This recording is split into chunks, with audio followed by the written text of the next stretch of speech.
यशायाह 53:4 निश्चय उसने हमारे रोगों को सह लिया और हमारे ही दुखों को उठा लिया, तो अभी हमने उसे परमेश्वर का मारा कुटा दुर्दशा में पड़ा हुआ समझा, परंतु वह हमारे ही अपराधों के कारण घायल किया गया, वह हमारे अधर्म के कामों के हेतु कुचला गया, हमारी शांति के लिए उस पर ताड़ना पड़ी कि उसके कोड़े खाने से हम लोग चंगे हो गए।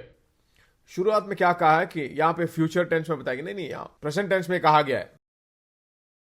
पहले क्या बोला कि यशायाह 53:5 में जो फ्यूचर टेंस में बताया गया है, पहले पत्रस 1:24 में पास्ट टेंस में कहा गया, यहां फ्यूचर टेंस में नहीं प्रेजेंट टेंस में ही कहा गया है, क्योंकि इब्रानियों की भाषा में फ्यूचर टेंस ही नहीं है।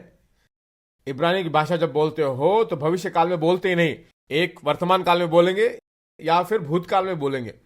यशायाह 53 को जब लिखा गया चंगे हो जाएंगे ऐसा नहीं कहा, बोला कि चंगे हो रहे हैं, तो मतलब कौन सा टेंस है, वह वर्तमान काल में बोला गया है। इसमें कार्य यह है, देखिए सुनिए, चौथे वचन को जब बोला गया तो निश्चय श्योरली बोला, अंग्रेजी बाइबल में श्योरली निश्चय रूप से, और 5वें वचन में श्योरली नहीं है। 4 में है, 4 में निश्चय है ना, 5 में निश्चय है क्या, नहीं है।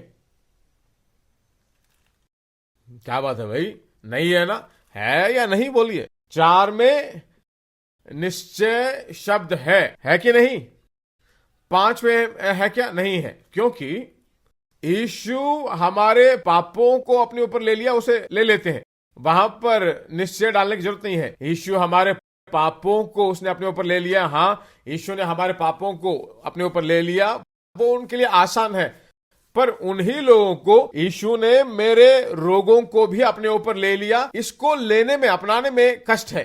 यीशु ने हमारे पापों को अपने ऊपर ले लिया, हां हमारे पाप के उस भार को ले लिया, आसानी से ले लेते हैं, पर वही परमेश्वर मेरे पापों को नहीं, मेरी बीमारियों की भी अपने ऊपर ले लिया है। उस बात को सुनने में लोगों को कष्ट है, वो लेते नहीं है, मानते नहीं है, इसीलिए वहां लिखा गया है निश्चय रूप से उसने हमारे पापों को ही नहीं बल्कि हमारे रोगों को भी सह लिया है। हाथ उठाकर कहें, कलवरी सूली में यीशु मसीह ने मेरे पापों को ही नहीं मेरे रोगों को भी अपने ऊपर ले लिया है। आमेन आमेन। बाप को ही नहीं बल्कि बीमारी को भी उसने अपने ऊपर ले लिया है। गहरे रूप से विश्वास कीजिए, मैं पाप ना करूं, पाप में न जीऊं, पाप में एडजस्ट करके ना जीऊं। जी सकते हैं क्या? पाप में एडजस्ट करके नहीं। उसी तरह छुड़ाए गए लोग परमेश्वर के अगर लोग हैं तो बीमारी को भी एडजस्ट करके नहीं जीना है। बीमारी में जीना परमेश्वर की इच्छा नहीं है। आरोग्य से रहें, लंबी आयु में रहें। 120 साल आप अपना काम खुद करें। 120 साल। उस दिन एक आदमी बोल रहा था, पास्टर 40 साल का हो गया हूं, कपड़ा नहीं धो पा रहा हूं, खाना नहीं बना पा रहा हूं, एक बच्चों को भी देखना है, क्योंकि इसको एक सहायता के लिए आदमी चाहिए। शादी में बहुत सारे लोग पूछते हैं, क्या वो मुझे अच्छा देख लेगी? तुम्हें क्यों वो देखे? तुम्हें क्यों वो देखे? जिंदगी भर तुम अपने आप को खुद देखो, वह अपने आप को देख लेगी। देख लेगी मतलब पैसे। पास्टर अच्छा बोला आपने, पैसे देने की जरूरत नहीं। अब पैसे देने चाहिए भाई, वह अपने आरोग्य को देख लेंगे। आप अपना आरोग्य देखो। इसका मतलब यह नहीं कि आप देखो ही मत, देखभाल ना करो कभी, ऐसा नहीं। सर दर्द हो रहा है, एक चाय बना के दो। तुम्हें नहीं बोला चाहिए कि आज प्रचार सुनाना, संदेश सुनाना, अपना काम खुद करो जाके। एक उदाहरण के लिए कह रहा हूं मैं ये बात। सपोर्ट कर सकते हैं, पर जिंदगी भर बीमारी में मत रहो।